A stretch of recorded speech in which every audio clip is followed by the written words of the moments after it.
Janata garage block buster hit తర్వాత మళ్ళీ అదే రేంజ్లో సక్సెస్ కొట్టాలని గట్టిగా ఫిక్స్ అయిన ఎన్టీఆర్ చాలా కఠిన నిర్ణయాలు తీసుకున్నాడు. తననే నమ్ముకున్న వక్కంతం వంశీ స్క్రిప్ట్ని పక్కన పెట్టాడు. పూరి స్టోరీలో వోల్టేజ్ లేదని వద్దన్నాడు. దాదాపు 3 నెలల గ్యాప్ తీసుకున్నాడు ఎన్టీఆర్.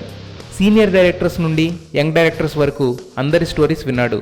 ఫైనల్గా బాబీ స్టోరీకి లాక్ అయ్యాడు.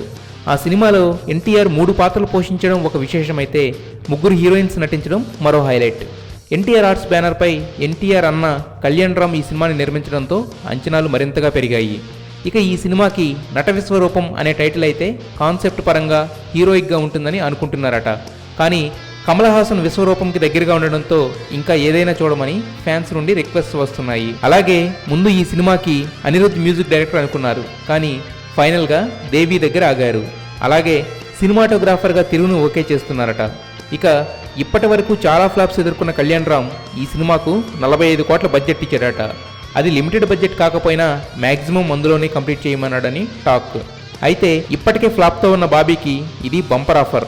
అందుకే ఈ సినిమాతో ఎన్టీఆర్ నట విశ్వరూపం చూపించి బ్లాక్ బస్టర్తో సత్తా చాటాలని కసిగా వర్క్ చేస్తున్నాడట బాబీ. ఖచ్చితంగా మీరు అందరూ గర్వించే విధంగాను, అరే ఇదిరా చిరంజీవి అంటే మళ్ళీ అనే విధంగా